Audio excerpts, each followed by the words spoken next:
I was 31 the week I learned my father had already picked out the caterer. Not for a party. For my wedding.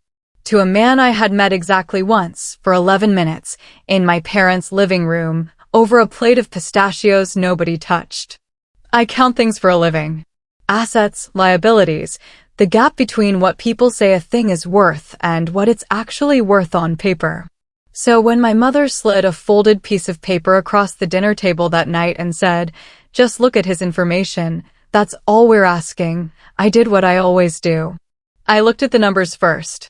Welcome back to Wise Dad Tales, the channel where quiet people keep the receipts and family learns that boundaries have a price. If stories about dignity, documents, and consequences are your thing, drop a comment and subscribe. I'm a forensic accountant. 14 years in the field, the last 6 running my own small practice out of a converted duplex 2 blocks from the courthouse, because divorce attorneys and probate attorneys send me their messiest cases, and messy is where I do my best work. People think my job is spreadsheets. It isn't. My job is finding the sentence someone told themselves to justify the number that doesn't add up. Everyone has one. Everyone believes their own arithmetic. I was married once, briefly, in my 20s, to a man named Adam who died 2 years into it, on a Tuesday, of an aneurysm that gave no warning and left no note beyond the ordinary kind, a grocery list on the counter, a half-finished crossword, a voicemail on my phone I never deleted. I did not remarry. Not out of grief performed for an audience, but out of something closer to accounting. I had already spent the currency of that kind of trust once. I wasn't in a hurry to spend it again on the wrong ledger. My family did not see it that way. In my family, a woman alone past 30 is not a person. She is a line item nobody has resolved. My mother ran that household the way some women run a small country, quietly, constantly, through favors extended and favors called in, through who got invited and who got left off the list, through a currency of obligation that never showed up on any bank statement, but that everyone in the family paid into every week, without exception. My father signed off on her decisions the way a board rubber stamps a CEO's expense report. He believed himself to be the head of the family. He had not made an independent decision about anything domestic since 1994. I was the one who showed up. I was the one who drove 3 hours on a Sunday to fix my mother's printer. I was the one who paid for my nephew's braces when my brother's business had a slow quarter, which was every quarter. I absorbed things. I fixed things. That was the arithmetic the family ran on me, quietly, for years, and I never once saw the invoice, because nobody ever wrote one down. That's the thing about emotional debt. It doesn't compound on paper. It compounds in expectation. So when my mother said, "Just look at his information," what she meant was, "We have already decided, and we would prefer your cooperation, but we do not strictly require it." His name was Reza. 44. A contractor, my father said, does very well, which in my family was a phrase that had never once been independently verified. He had been introduced to my parents through a cousin's husband's business partner, 3 degrees of vetting that amounted to 0 actual vetting, and my mother had already, before I'd met him, before I'd said a single word of consent, told her sister that, "It's basically decided." I found that out because my mother told me, proudly, thinking it would please me. "Everyone's so excited," she said. Aunt Nasreen already asked about dates in the fall. I asked one question at that first dinner. Just one. I asked him how long he'd been divorced. He said, "A while." My father laughed like I'd made a joke. My mother changed the subject to the pistachios. I went home that night and did what I do. I opened my laptop.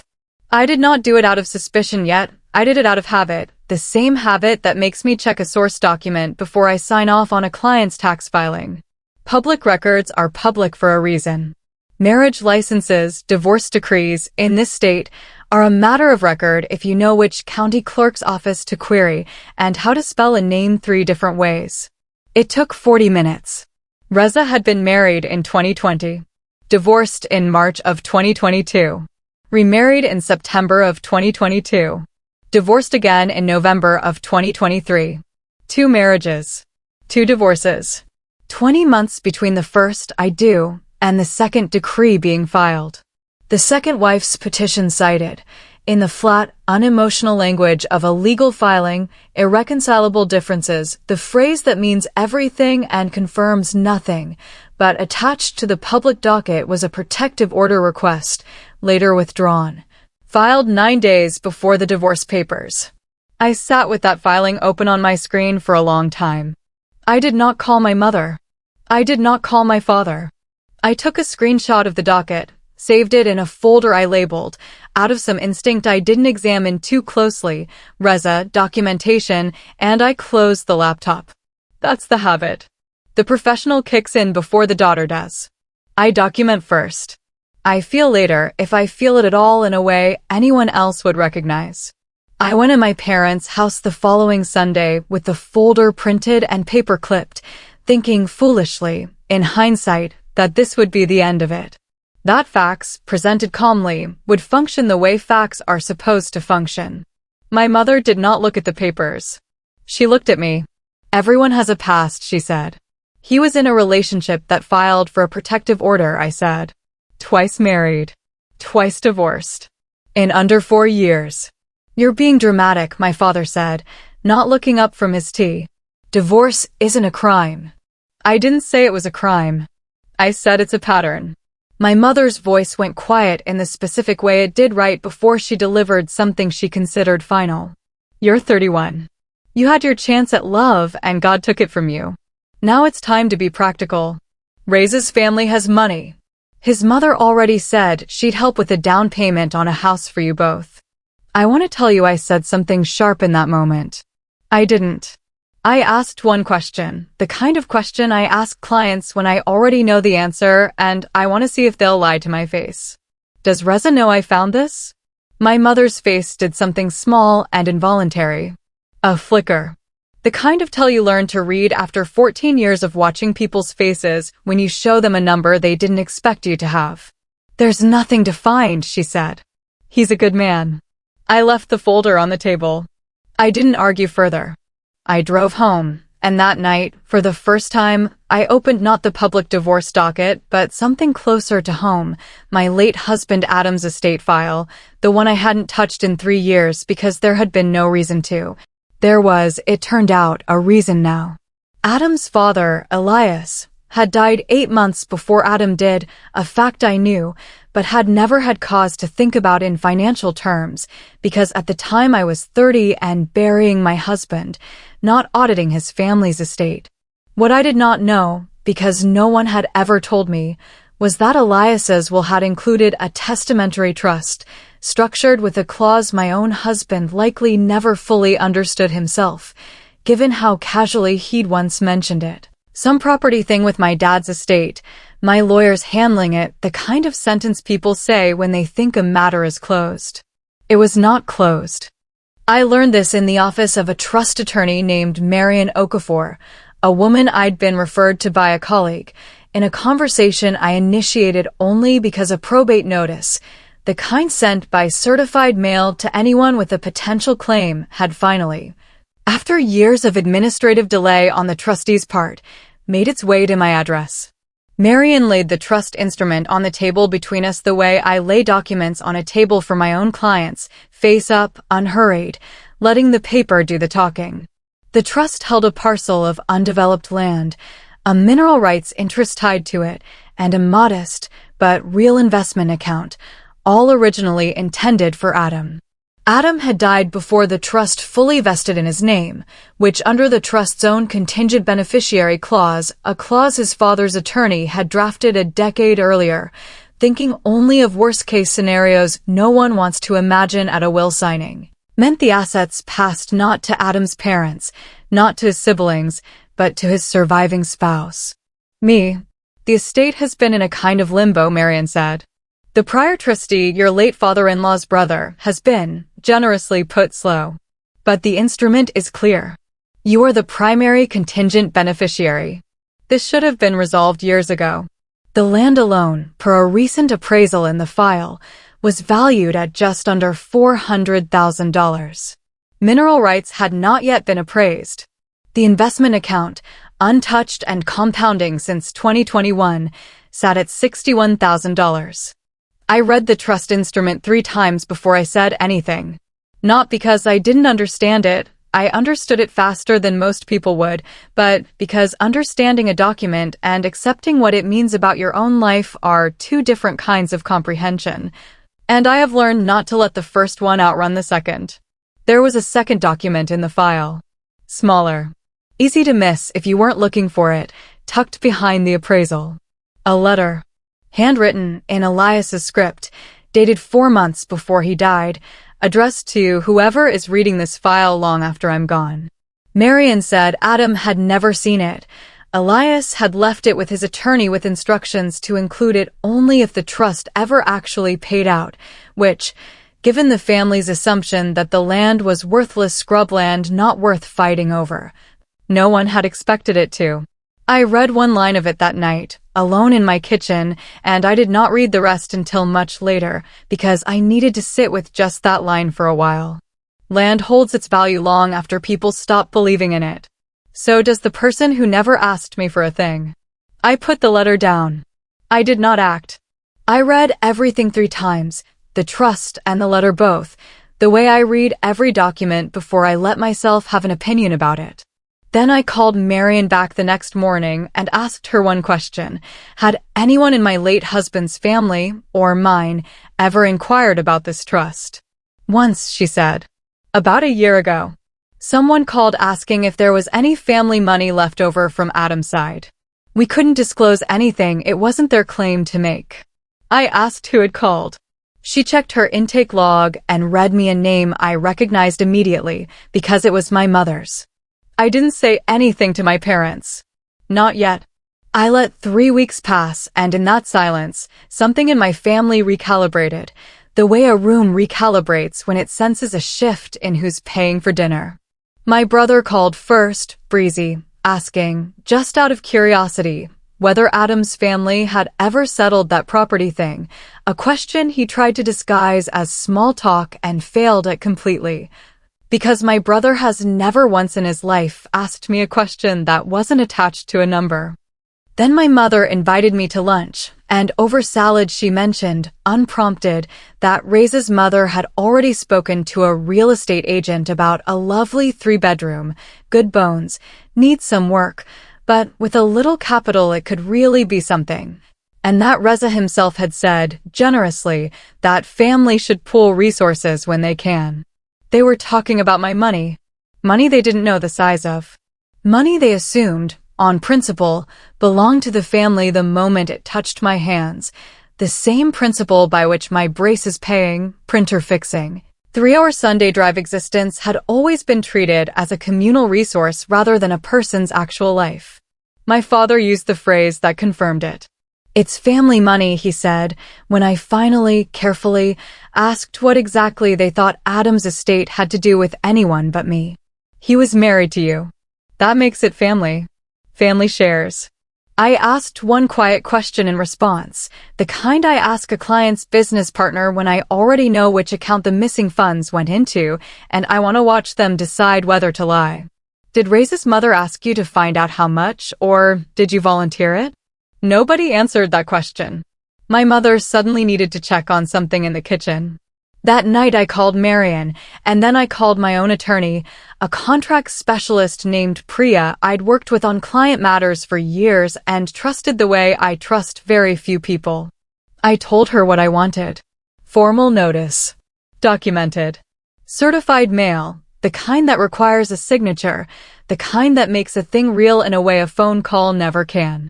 Send the letters, I told her. If you've ever watched people who couldn't spare one afternoon to help you suddenly find all the time in the world the moment money enters the conversation, you already know exactly where this story is headed. Stick with me, the folder isn't finished yet. The letters went out on a Thursday. By Sunday, I had an invitation to family dinner at my parents' house, phrased in a text from my mother with 3 exclamation points and the words, Ray's family is coming too. Time to celebrate. As though nothing had been sent, as though nothing had been received, as though 4 separate certified letters weren't sitting somewhere in that house confirming, in Priya's precise legal language, that I had retained counsel regarding both the estate matter and what she'd termed, delicately, concerns regarding third-party disclosure of confidential financial information. I brought a folder. It was not the folder from before. This one was thicker. The dinner had the shape of a celebration and the architecture of a verdict. My mother had set the table with the good dishes reserved, in our house, for engagements, graduations, and funerals, which tells you something about how my family organizes its major life events. Reza was there, and his mother, a composed woman named Farida, who complimented my earrings and asked, with the smooth confidence of someone who has never once been told no by this family, "So have we talked timeline?" My father stood before dessert was even served and delivered what I can only describe as a toast disguised as a decision.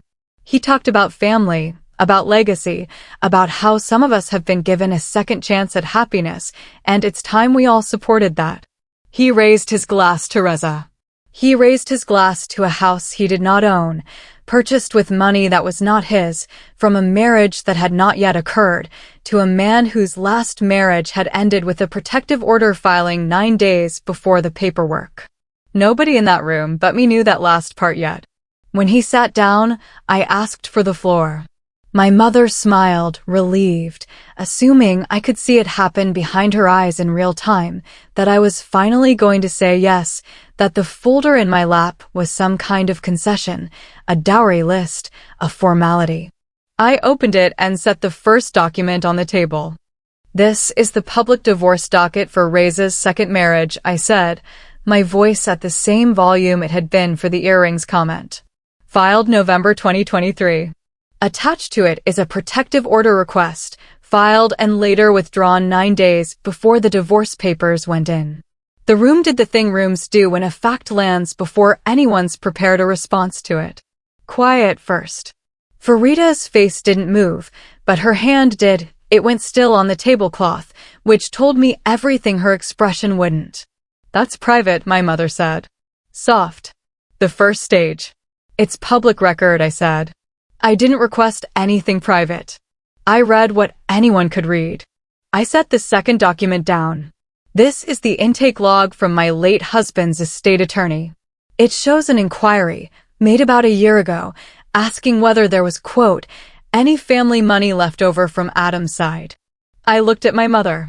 "The caller's name and number are logged." "It's yours." Her voice went up. Emotional, now. Second stage. "I was just asking, I wasn't. You make it sound like a crime." I didn't say it was a crime, I said, the exact sentence I'd used weeks earlier, deliberately, so she'd hear the echo. I said it's a pattern. My father's voice came in loud, the third stage arriving fast, because he'd never had much patience for the first 2. "This is exactly the disrespect I'm talking about, bringing paperwork to a family dinner like we're in a courtroom."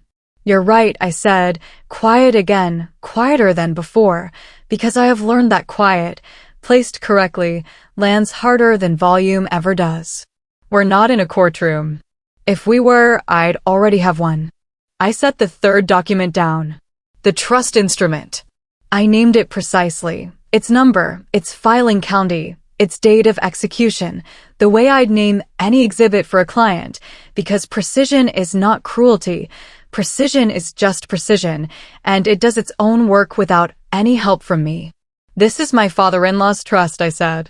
"It names me the primary contingent beneficiary of a parcel of land, a mineral rights interest, and an investment account, because my husband predeceased the vesting date." "That's not family money."